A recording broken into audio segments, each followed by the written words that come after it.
Hi, I'm Dawn.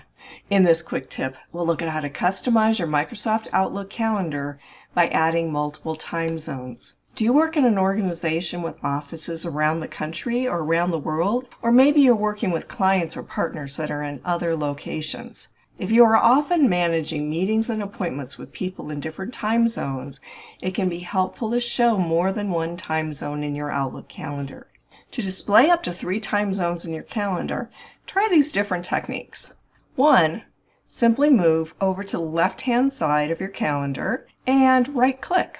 And here you see the option, Change Time Zone. If I'm in the Pacific time zone, maybe I want to label this to make it a little bit clearer. Now, it's easiest if you have a short label for this. And let's show a different time zone. For this one, maybe I want this to be the Central time zone.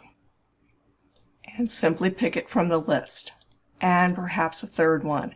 In this case, we'll make it the Eastern time zone. However, it could be a time zone that's on the other side of the world. Now, once you set these up, you also have the option to swap time zones if that makes sense. So it's just a matter of deciding which of these has priority, and we'll OK. Notice how these display now in your calendar. So instead of having to do the time zone math in your head, you have it right here in your calendar. Now we can get to this a couple other ways. One is under the View tab in your calendar, Time Scale, and here is Change Time Zone. Takes us to exactly the same place. We also could have come here by choosing File, Options, and then Calendar.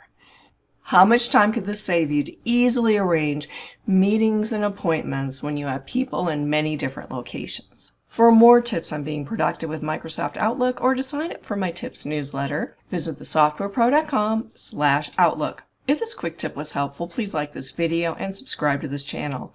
This is Dawn Bjork, the Software Pro. Thanks for watching.